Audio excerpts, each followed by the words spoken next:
Olá, meus irmãos, paz já convosco, amém?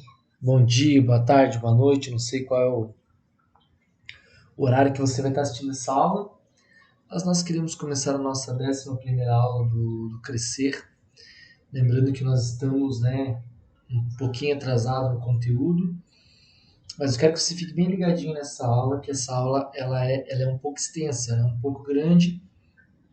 Nós estamos na 11ª aula do Crescer e nós vamos estar falando sobre os livros históricos bíblicos. Então você fica bem ligadinho aí, já aproveita, pega a tua caneta, pega teu caderno, pega a tua Bíblia, pega teu material de estudo aí, se você tem a tua apostila, né? Essa apostila aqui que nós estamos estudando ela, recomendando para que você possa estar aprendendo conosco. Nós queremos falar um pouquinho, claro que de uma maneira bem sucinta, né? Não tem como a gente aprofundar muito esse conteúdo. Eu até fui procurar um conteúdo além da apostila para estar passando para vocês aqui. Vou estar mostrando nos slides de uma forma mais resumida e a gente vai estar conversando um pouquinho sobre a parte bíblica que fala sobre os livros históricos. A pastora falou com vocês, se não estou enganado, na última aula sobre o Pentateuco, né? Se eu não estou enganado, deixa eu dar uma conferida aqui. Eu acho que é isso mesmo, é isso mesmo. Ela falou sobre os 5 primeiros livros bíblicos, né? E eu hoje quero falar então sobre os livros históricos da Bíblia. Antes de nós começarmos a nossa aula, vamos fazer uma oração ao nosso Deus, agradecendo a Ele por essa oportunidade, por estarmos aqui, podendo falar da Sua palavra, aprendermos todos juntos, né, um com o outro aí, e muito importante, se caso ficar alguma dúvida, aí você nos mande a sua pergunta é, na igreja, aqui através do chat, ou da maneira que você achar melhor, tá bom? Tentando regular a luz aqui, porque eu estou gravando de madrugada essa aula, né? Então, fica mais escuro aqui mesmo. Eu não aqui ficou muito claro. Aí, não tem como eu acender muitas luzes aqui, até porque se eu for filmar aqui para vocês, eu vou mostrar que tô com a Rafa dormindo aqui na sala. Aí não tem como eu ligar muitas luzes aqui. Tá bom, queridos? Vamos fazer uma oração então? Querido amado Espírito Santo de Deus, nós te agradecemos. Senhor, fala aos nossos corações, ministre em nossas vidas. Nós estamos falando, ó Pai, sobre conteúdo da Tua palavra, sobre coisas, ó Deus, do Teu reino. Estamos nos dedicando, ó Pai, nos debruçando sobre as Sagradas Escrituras, que nós possamos não apenas ter apenas um conhecimento, mas que essas santas palavras elas possam nos mostrar, ó Pai, rumos, caminhos, princípios, para que nós possamos ter uma vida de vitória, uma vida, ó Pai, segundo a Tua vontade, obedecendo aos Teus princípios, obedecendo a Deus aquilo que o Senhor tem para cada um de nós. É o nosso pedido, Senhor, nesta hora, a nossa oração, e que assim seja. Amém, Jesus. Amém, Jesus. Vamos dar início então na sala? Deixa eu fazer a transição dos slides aqui, para nós começarmos a falar dessa nossa 11ª aula do Crescer. Nós vamos estar falando um pouquinho então sobre os livros históricos. O que seriam livros históricos, pastor? Bom, deixa eu explicar para vocês. Os livros históricos, eles são logo após ali o Pentateuco, nós começamos com o livro de Josué. E são livros históricos porque eles começam a narrar a história, né, do povo hebreu, desde a sua saída do Egito, né, com Moisés. Então, ali nós vemos a história de Moisés em Êxodo, nós vemos a história de Moisés em Levíticos, nós vemos a história do povo em Números, e nós começamos a ver então em Josué a jornada do povo no deserto, os 40 anos que o povo caminhou, peregrinou no deserto, né? E já o início do povo entrando e tomando posse da promessa de Deus na terra prometida. Então, todos os livros que contam a história do povo hebreu, do surgimento do povo hebreu, até o início do reinado dos reis, que é um outro período, nós chamamos de livros históricos, tá ok? Então, o que seriam livros históricos, resumindo? Como está aqui no slide aqui.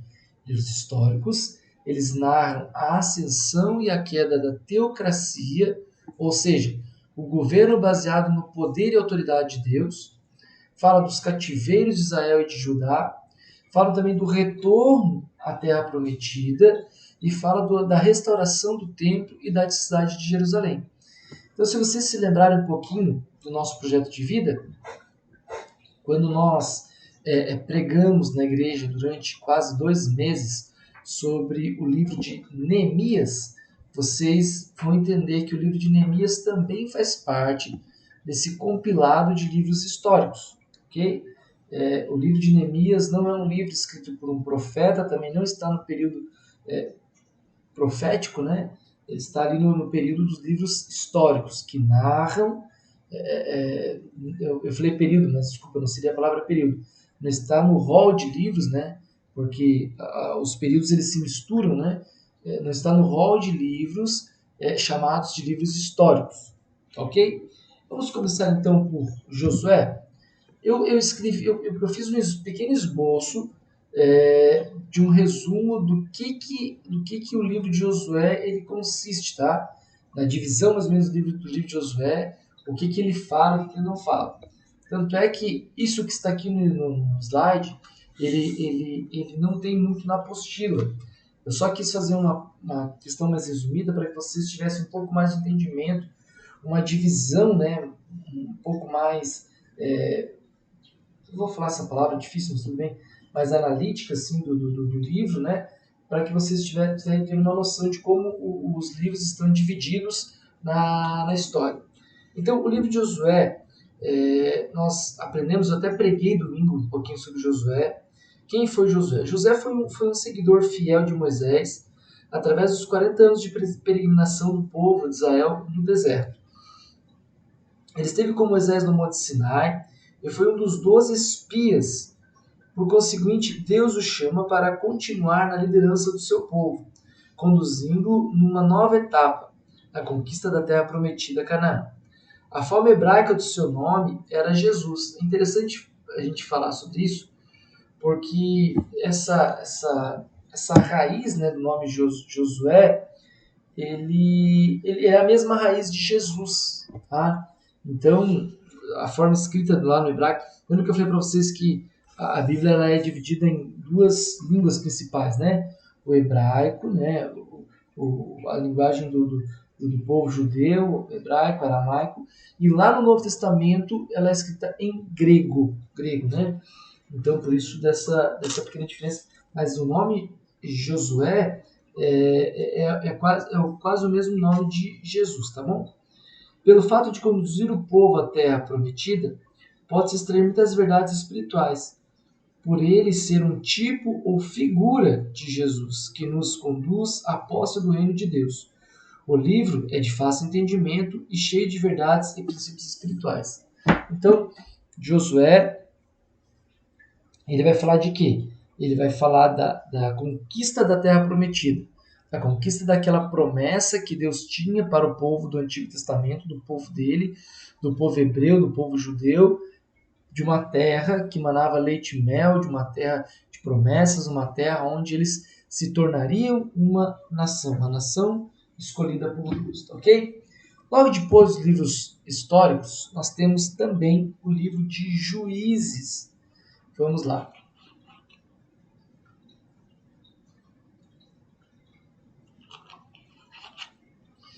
O livro de Juízes trata, queridos, de uma divisão bíblica, como é que eu poderia explicar para vocês, de um período bíblico.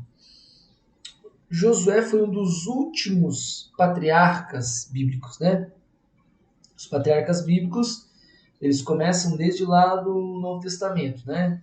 Homens levantados por Deus, não era uma nação ainda, mas eram homens, né? Escolhidos por Deus que foram os primeiros, né? Abraão, Isaac, Jacó, né?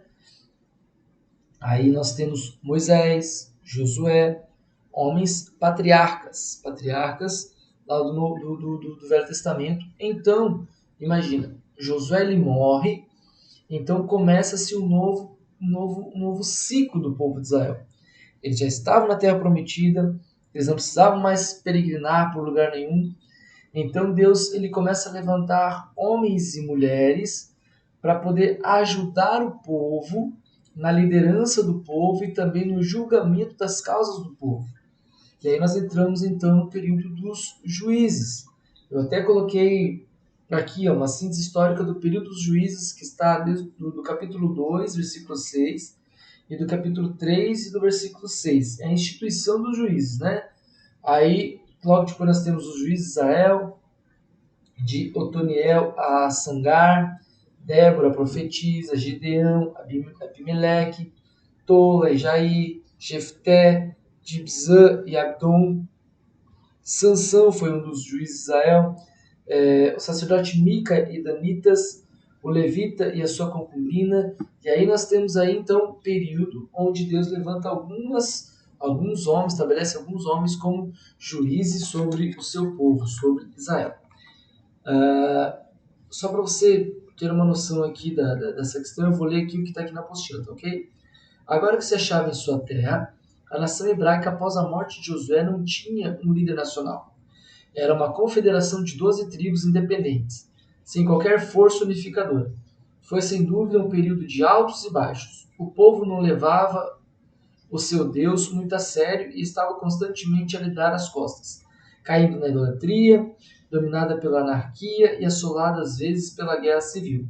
Cercada de inimigos que de tempos em tempos procuravam exterminá-la, a nação hebraica teve desenvolvimento muito lento e não se tornou grande de fato até que foi organizada em reino, nos dias de Samuel e Davi.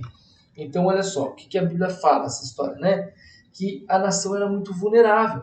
Como não havia uma liderança sobre a nação, haviam 12 tribos, e obviamente quando você tem 12 tribos, cada uma pensando de uma forma, automaticamente há conflitos entre as próprias tribos. Havia guerra civil dentro do próprio povo de Deus, haviam batalhas, haviam guerras, haviam disputas, né, internas por essa questão do poder, quem manda mais, quem manda menos.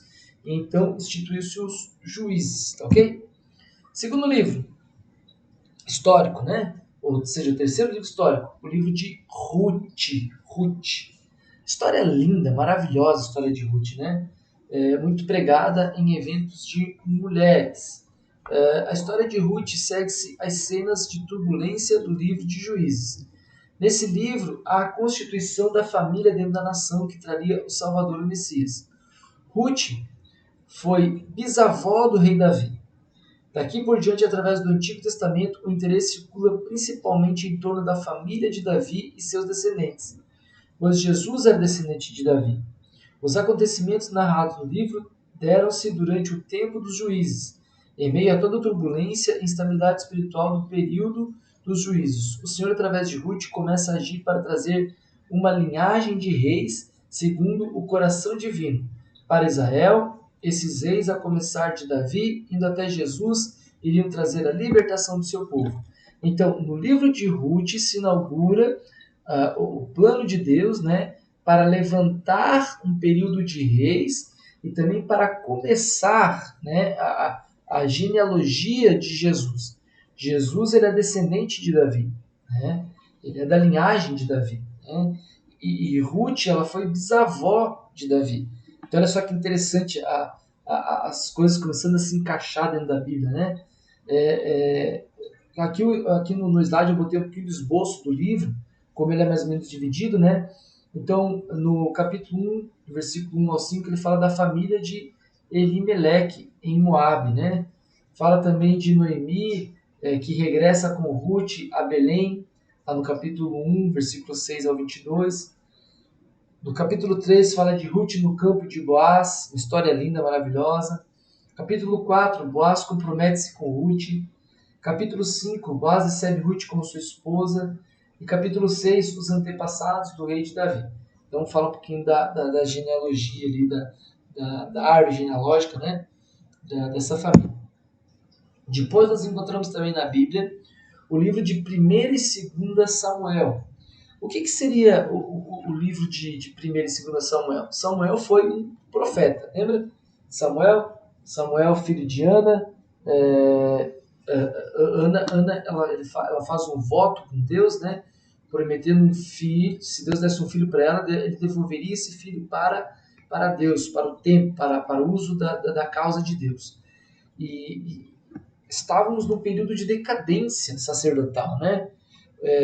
Eli perdeu o controle da sua casa, os seus filhos, que eram sacerdotes, eram corrompidos, se envolviam com prostituição, adultério, pecados. Deus já estava revoltado com aquela situação. Os filhos de Eli morrem numa batalha. Deus já havia falado isso para Eli. Quando a notícia chega a Eli, Eli cai para trás e bate a cabeça e também morre. Então, uma tragédia na família. Mas Samuel já estava sendo treinado, Samuel estava sendo preparado, ele não era de linhagem sacerdotal, e naquela época era necessário que essa linhagem existisse. Samuel se torna sacerdote, além de sacerdote, Samuel se torna também um profetão de Deus, né? Entenda que sacerdote e profeta eram dois ofícios diferentes, mas Samuel também ele se transforma em profeta, sacerdote e juiz. Samuel foi um dos juízes sobre Israel. Ou seja, ali está acontecendo um novo período dentro do contexto bíblico. Lembra que eu falei para vocês? Primeiro período patriarcal, segundo período dos juízes, né? E agora o terceiro período, que seria o período dos reis. O livro de 1 Samuel e 2 Samuel, ele começa a falar exatamente sobre isso, sobre o fim desse ciclo dos juízes. Samuel era um juiz, e o início do período dos reis. Então, lá em 1 Samuel capítulo 8, versículo 1 ao 22, Israel começa a pedir um rei para Deus, né? Então, Samuel ele foi o último dos juízes e o primeiro dos profetas. Olha só que doideira, né? Eu acho isso fantástico.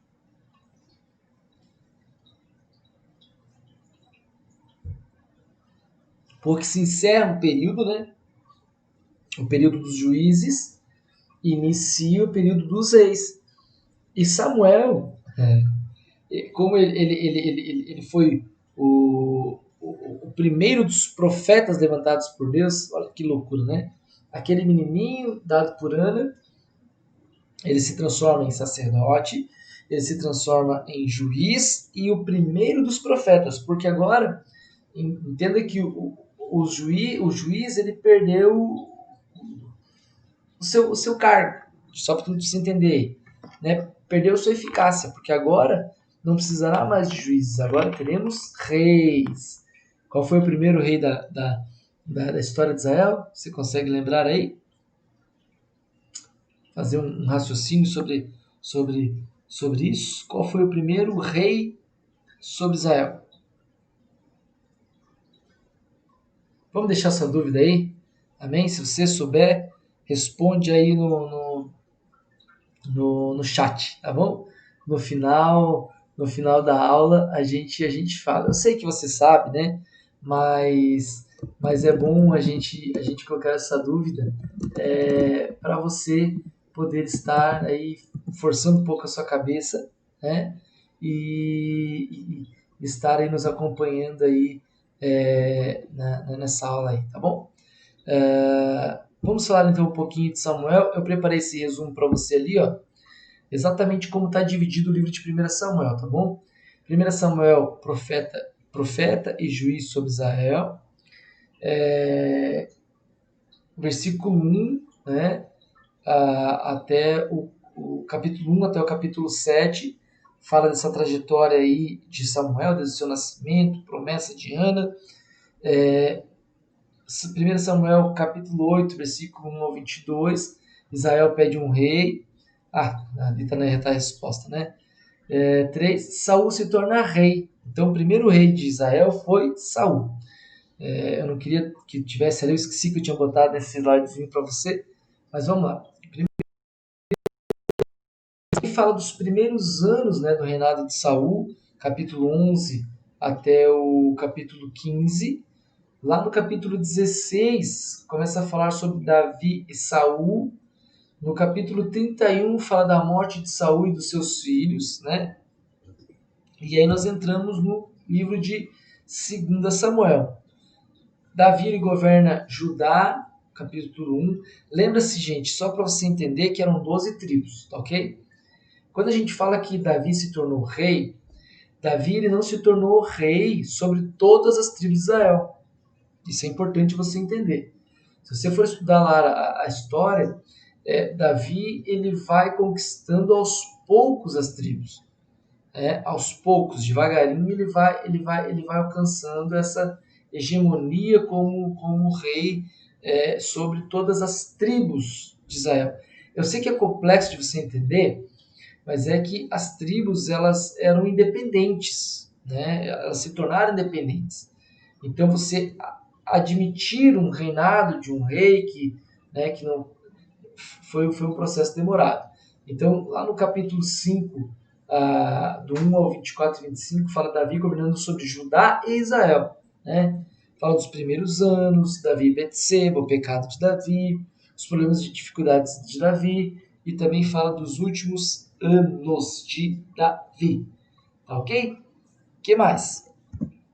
Primeira Reis. Primeira Reis. Primeira Reis. Bom, o nome em si, ele já fala sobre o que é o livro, né? Quando fala-se de reis, é obviamente que o livro está escrevendo a história dos reis de Israel.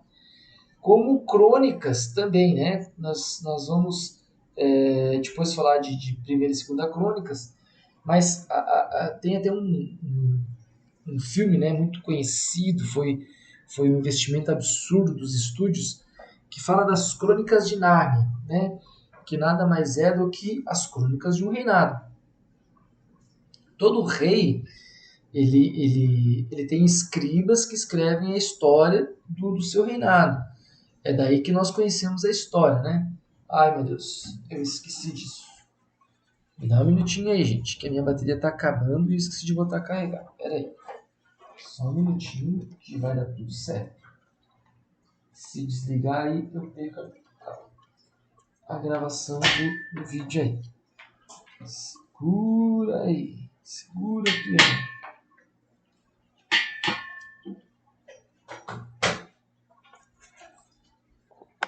Dá só um minutinho aí, tá bom?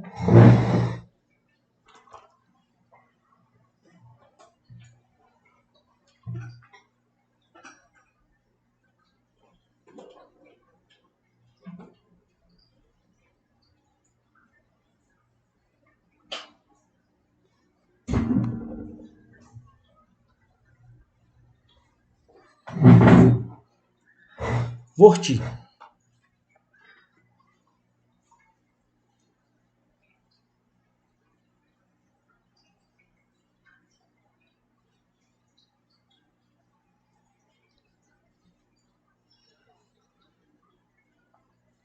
Pronto. Agora nós não ficamos no meio do caminho, né?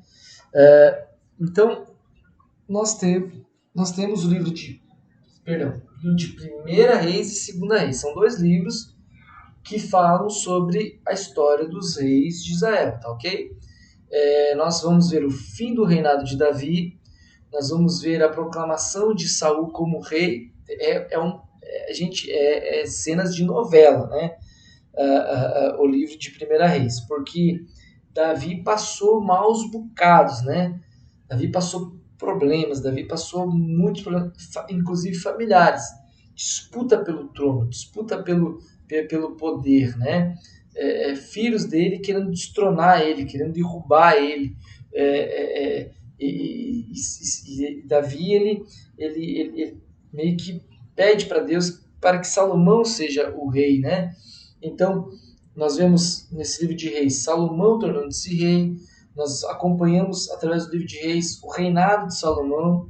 Nós vemos os primeiros anos, nós vemos a construção do templo. Lembre-se que antes de Salomão assumir o trono, Davi ele prepara a construção do templo, né? Deus ele não permite que Davi construa o templo para que o povo pudesse adorar a Deus, porque Davi ele era um homem de guerra, um homem de batalha. Davi tinha sangue em suas mãos, né? Então, Deus ele permite que Davi ele prepare todo o meio de campo para que o seu filho Salomão construa um templo. Lembre-se que não havia tempo para adorar ao Senhor. O povo no deserto, ele tinha um tabernáculo, era um barracão feito de tecido, de paus, e tinha os artefatos dentro desse tabernáculo, e esse tabernáculo era móvel. Conforme o povo caminhava, o tabernáculo caminhava junto, né? E era o lugar onde eles preparavam o sacrifício a Deus. Quando Davi ele traz a arca de volta para Israel, Davi ele prepara uma tenda, era uma tenda, não havia outra coisa. Então o culto a Deus, o culto da maneira tradicional, como Deus havia pedido para Moisés lá do Velho Testamento, ele não acontecia da maneira que tinha acontecido. As ofertas, os sacrifícios. Então Davi ele tinha o desejo, né, de ter uma casa chamada, essa é a casa, o templo onde nós adoramos a Deus. E aí então nós vemos a construção do templo, nós vemos os últimos anos do reinado de Salomão, nós vemos a divisão dos dois reinos, nós vemos a revolta das tribos do norte. Lembra que eu falei para vocês lá, pregando em Neemias, que houve uma revolta, houve uma divisão, então o povo se divide em tribos do norte e Judá, né? Nós vemos os reis de Judá e de Israel, que também acabam se dividindo. Nós vemos o surgimento, né, do profeta Elias, nós vemos a história do rei Acabe, nós vemos a história de dois reis, o reinado do rei Josafá e de Acasias. Aí, se você estudar ali, você vai ver quem foi, quem não foi, segundo o coração de Deus. Nós também temos o livro de Segunda Reis. Eu tô trazendo aqui o esboço para vocês. Eu nem estou me seguindo muito pela apostila aqui, porque eu acho que esse meu esboço ficou mais bem exemplificado de como está dividida aí essa questão dos livros, né? Então, no livro de Segunda Reis, nós vemos o profeta Elias e o rei Acasias, nós vemos o profeta Eliseu sucedendo o profeta Elias, nós vemos as atividades do profeta Eliseu, nós vemos a história dos reis de Judá e de Israel, nós vemos a queda de Samaria. Vocês estão lembrados disso? A queda de Samaria ela veio antes da queda de Judá. Nós vemos o reino de Judá, de Ezequias a Josias. Nós vemos o reinado de Josias. Nós vemos os últimos reis de Judá. E nós vemos a queda de Jerusalém. A queda de Jerusalém é exatamente aquele período que eu preguei para vocês lá sobre o livro. Logo depois vem o livro de Neemias, né? Logo depois que eu digo, 120 anos depois. Porque Israel cai, o povo é levado cativo, né, para Babilônia, né, e então começa o período de cativeiro, de aprisionamento, de escravidão do povo de Israel, do povo hebreu, né? Então só para vocês se localizarem aí na questão bíblica. Nós também temos o livro de Crônicas, primeira e segunda Crônicas, né? Eles fazem parte dos chamados livros, que na apostila fala, dos livros de Os Escritos, e aparecem como os últimos livros do canone hebraico, né? Esses dois livros contam a história inteira do povo de Deus, começando de Adão, 1 Crônicas 1:1, e terminando com a volta do povo do cativeiro da Babilônia, no tempo de Ciro, rei da Pérsia. Então, os livros de 1 e 2 Crônicas, eles vão contar toda a história do povo de Israel. É interessante, né? Porque os livros eles se misturam. Entenda que não é um livro contando uma coisa. Os livros eles se misturam. Eles estão um dentro de um período do outro. Só que como eles foram escritos por pessoas diferentes, então você percebe que os ângulos da visão eram ângulos diferentes. Se você for parar para pensar nos livros proféticos, né? Jeremias e Isaías, eles profetizaram quase no mesmo período. O tempo deles, a vida deles, elas se cruzam. Né? Elas se cruzam. Só que um profetizou em um lugar e outro profetizou em outro lugar. É interessante isso, né? Daniel, ele viveu também no período ali de Neemias e de Jeremias. Só que Daniel, ele foi um dos cativos. Ele estava na Babilônia. Tanto é que ele foi usado como um dos príncipes da Babilônia, pela sua inteligência, pelo seu intelecto, pela sabedoria que Deus colocou sobre ele, né? Então, é bem interessante da gente ver isso. E como nós estamos falando de crônicas, é exatamente isso. Ele conta a história toda do povo. Ele fala das genealogias de Adão até Davi. Ele fala da morte de Saul. Ele fala do reinado de Davi. Ele fala sobre os problemas e conquistas. Ele fala sobre os preparativos para a construção do templo, que eu acabei de falar para vocês, lá no livro de Reis, né? Que Davi deixa tudo preparadinho para a construção do templo. No livro de 2 Crônicas, nós vemos o reinado de Salomão, os primeiros anos, a construção do templo, os últimos anos, a revolta das tribos do norte, os reis de Judá e a queda de Jerusalém. Como nós vimos lá no livro de Reis. Tá vendo que eles se misturam? As histórias é bem interessante. A Bíblia é algo fantástico.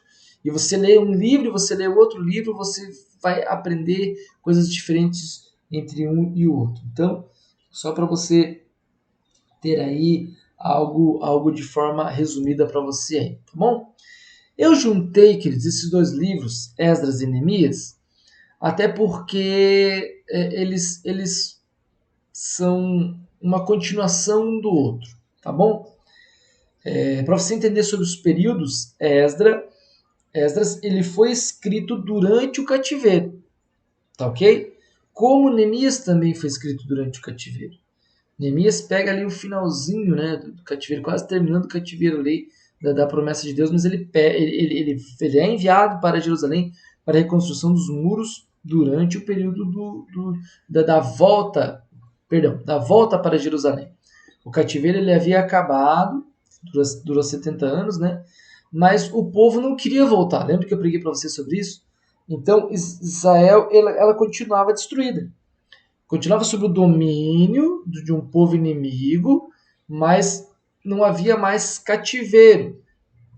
Eles eram governados por um povo inimigo, mas eles poderiam ter retornado para Jerusalém e eles não o fazem. Ou a maioria das pessoas não o fazem. Eles acostumaram com a cultura, né, do povo antigo lá.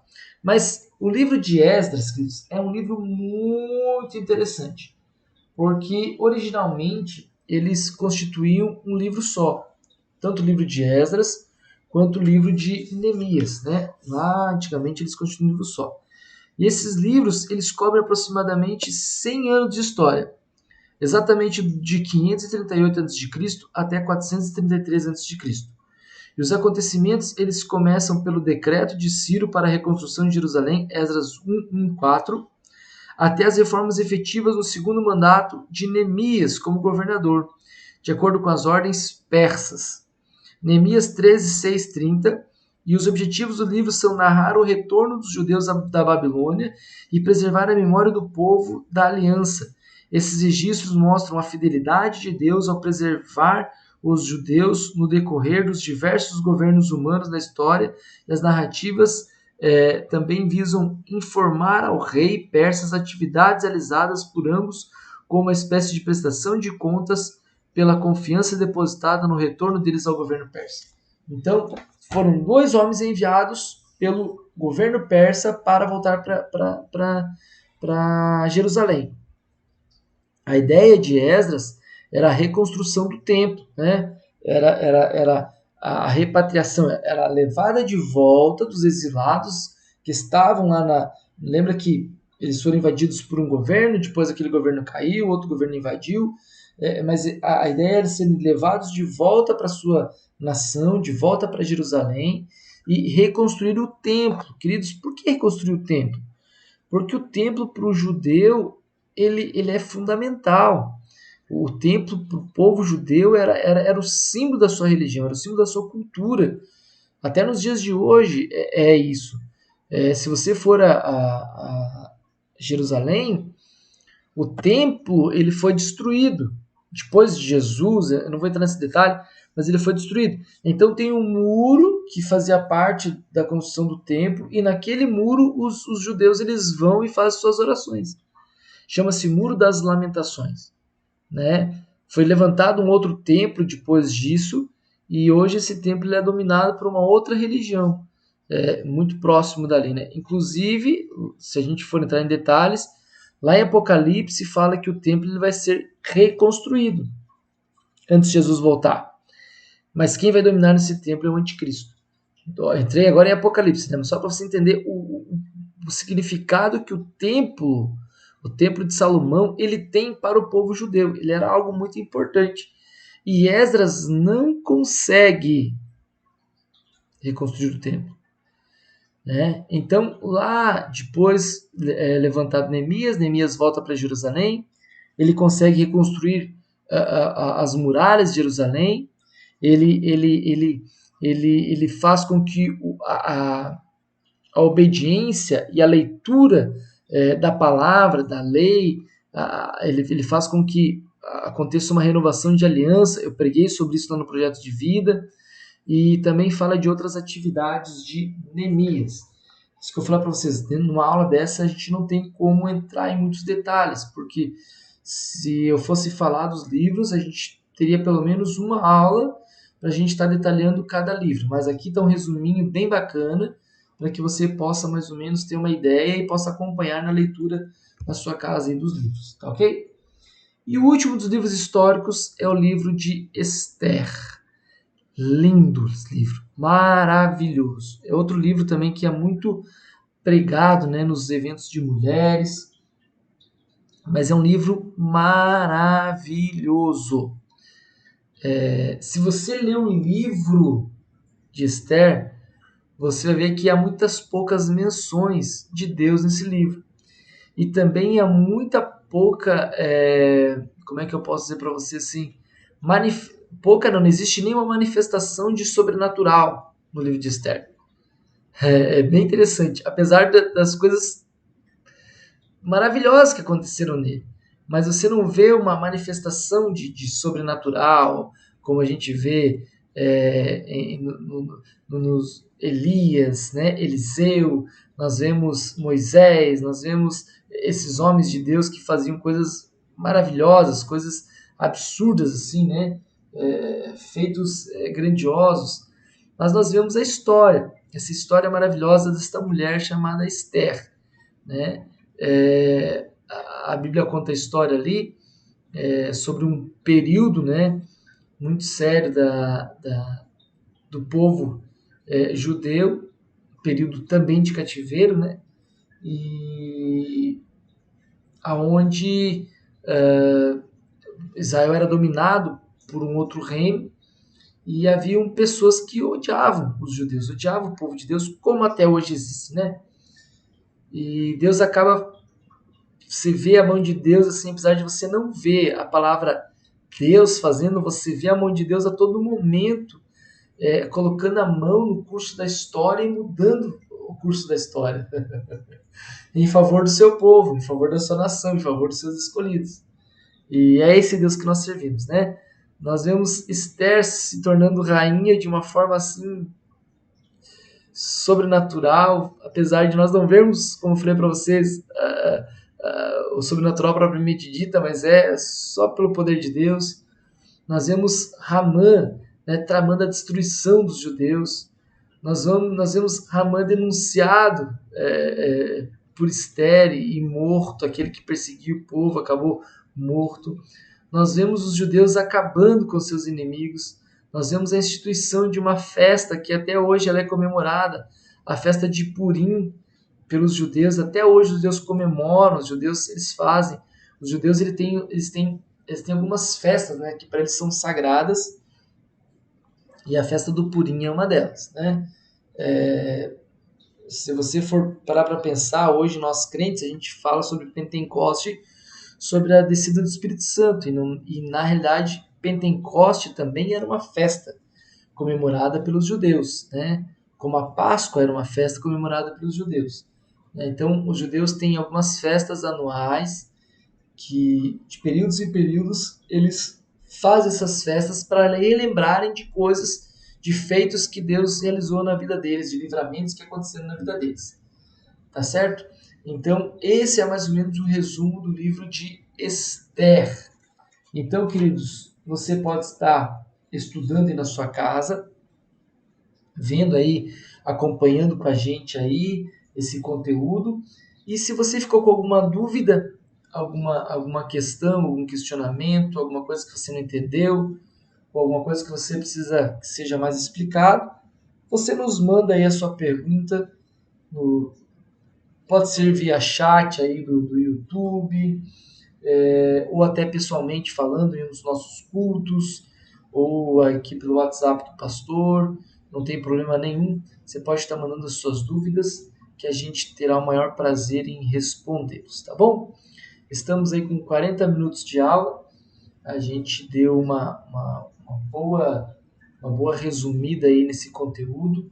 Eu tentei deixar o máximo possível aí explicadinho para você através desses slides, tá ok? E se você puder estar estudando em casa, e aí depois a gente vai conversando a respeito do assunto. Tá bom, meus queridos? Vamos fazer uma oração então, encerrarmos essa nossa 11ª aula do Crescer. Eu prometo que logo logo a gente já encaminha os próximos vídeos, né? Do Crescer, porque a gente está devendo, se eu não estou enganado, 2 aulas que ficaram pendentes, tá bom? Mas a gente logo que a gente puder, a gente encaminha para você essas aulas aí, para que você possa estar nos acompanhando. Vamos orar? Querido amado Espírito Santo de Deus, te damos graças por mais esta aula, por mais, ó Deus, esse aprendizado que nós tivemos juntamente com seus filhos. Nos ajuda, ó Pai, no entendimento da tua palavra, nos ajuda, Senhor, a compreender os teus mistérios, nos ajuda, ó Pai, a entrarmos, ó Deus, nos teus mistérios através do conhecimento e estudo da tua palavra, nisso sobre cada coração, sobre cada vida. É nosso pedido nesta hora, Senhor, a nossa oração, e que assim seja. Amém, Jesus. Amém, Jesus. Queridos, beijo no coração de todos. Bom estudo aí para vocês e estamos novamente à sua disposição, tá bom? Deus abençoe. Até sexta-feira, quem estiver sexta-feira no culto. Eu não sei que dia você vai estar assistindo esta aula, mas nos encontramos lá na igreja, no nome de Jesus. Deus abençoe e boa tarde, bom dia, boa noite. Eu não sei que hora você está assistindo, mas que a paz esteja contigo. Amém. Deus abençoe em nome de Jesus.